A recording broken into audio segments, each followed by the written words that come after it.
I find it really hard to unwrap my experiences as an Asian American. For while there have been apparent ups and downs along both my cultural and language journey, a majority of those experiences have felt like a mess more than anything. No doubt, growing up immersed in several cultures can be incredibly enriching, but in my experience, this enrichment is often tinged with confusion, conflict, and at times isolation. My mom is from the Philippines, and even though she would speak Tagalog in the house, invite Filipino friends over, and cook Filipino dishes, I rarely felt like I could call her culture my own. And what I've come to learn is that it isn't completely my fault, and it isn't completely hers, because there are always larger, systemic issues that also affect our daily lives. Growing up in a rural part of Oregon, I was much more accustomed to speaking and writing in English, playing with white friends, and eating McDonald's or Burger King.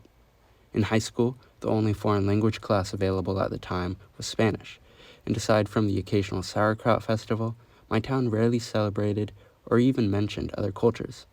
My high school's mascot was, and still often is referred to as the Indians, so take that as you will.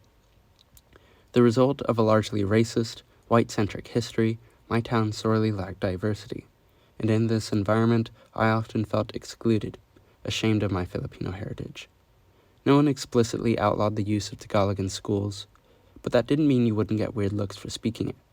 And no one really called me any slurs, partly because many would say I'm white passing, but also because this discrimination often took other, more covert forms, like jokes about Asian people eating dogs.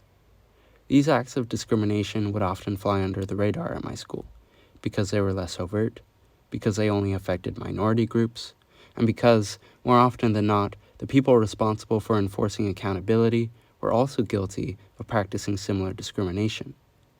My goal is to become a secondary level English teacher so that I may provide my students with the tools and experience necessary to grapple with and combat the larger systemic issues that affect them. Growing up in an environment that belittles your existence and refuses to accept who you are can be incredibly difficult, and as someone who has undergone a similar experience, I would like to help support and accommodate students that feel the same way. It will take a lot of time and collective effort to reconstruct a better future, but my hope is that by promoting cultural and linguistic diversity within my classroom, and by encouraging students to discuss and address the larger forces that affect them, that they too will join the cause and contribute to that better future.